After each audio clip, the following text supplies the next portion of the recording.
Muhammad Ali sat in the cramped dressing room backstage at the Chicago Civic Center, his hands wrapped in white tape, sweat already beading on his forehead despite not having fought yet.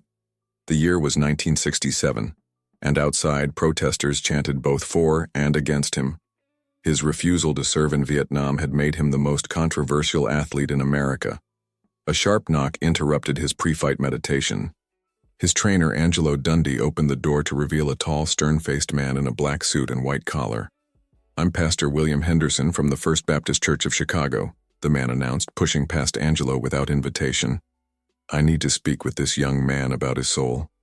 Ali looked up, his dark eyes studying the uninvited guest. "Pastor, I appreciate your concern, but I got a fight in 30 minutes. Henderson stepped closer, his voice rising with evangelical fervor. "That's exactly why I'm here, son.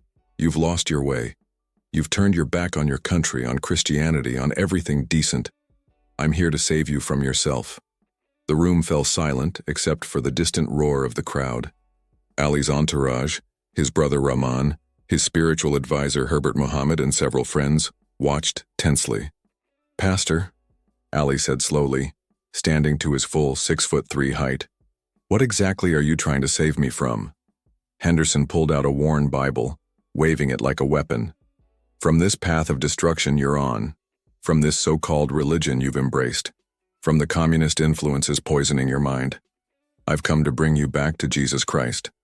Ali's jaw tightened, but his voice remained calm. "And how exactly do you plan to do that?" "By showing you the truth," Henderson declared, opening his Bible. "By proving that your Muhammad, your so-called prophet, was nothing but a false teacher leading people astray." The temperature in the room seemed to drop. Herbert Muhammad stepped forward, but Ali raised his hand, signaling him to stop. "Go on," Ali said quietly. "I'm listening." Henderson began reading passages, his voice growing louder and more aggressive with each verse. He spoke of false prophets, of the dangers of straying from Christianity, of America's righteous cause in Vietnam. "Your refusal to serve your country is not just unpatriotic," Henderson continued. "It's ungodly.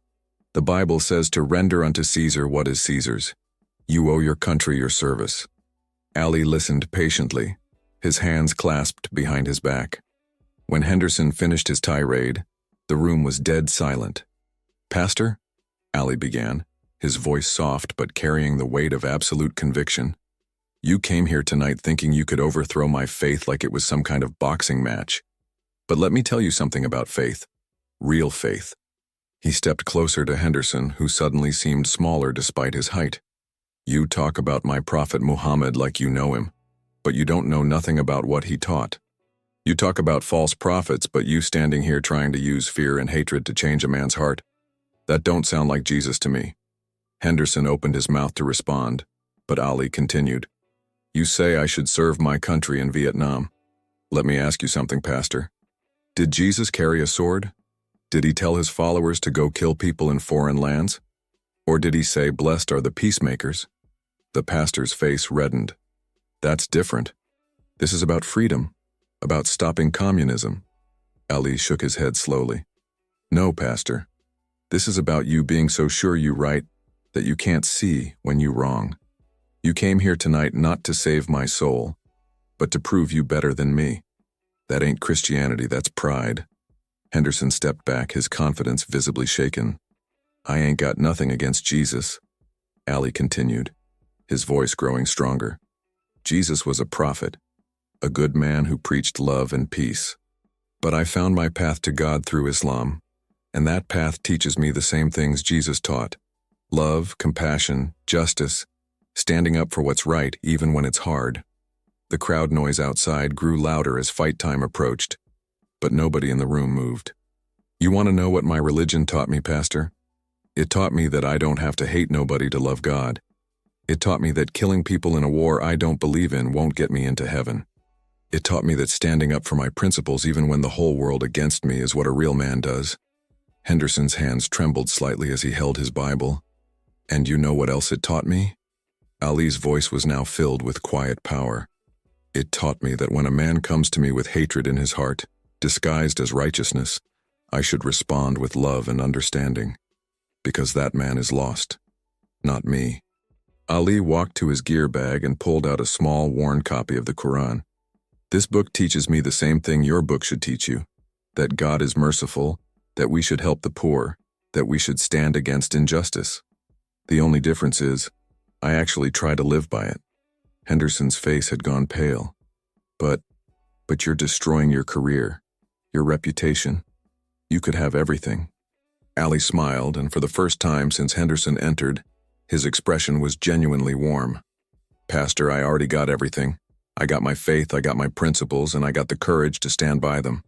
What more could a man want? But the government, the boxing commission, they'll destroy you, Henderson whispered. They can take away my title. They can take away my right to fight. They can even put me in jail, Ali said, his voice rising with conviction. But they can't take away who I am. They can't make me kill people I got no quarrel with. They can't make me betray my beliefs for money or fame or approval. Henderson stood frozen, his prepared arguments crumbling. You came here tonight thinking you could overthrow Muhammad Ali, Ali said, walking toward the door. But you can't overthrow a man who knows who he is. You can't defeat someone who's already won the only fight that matters, the fight for his own soul. He paused at the door, looking back at the pastor. I hope you find your way, Pastor Henderson, I really do. But you ain't gonna find it by trying to tear down other people's faith. You're gonna find it by building up your own. As Ali left for his fight, Henderson remained in the empty dressing room staring at the floor. The crowd's roar echoed through the walls as the greatest boxer of all time made his way to the ring, his faith unshaken, his principles intact. That night, Ali won his fight by knockout in the 7th round. But more importantly, he had won something far greater.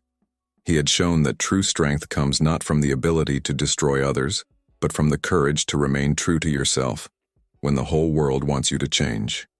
Years later, Pastor Henderson would tell his congregation about the night he tried to save Muhammad Ali's soul, only to discover that Ali's soul needed no saving.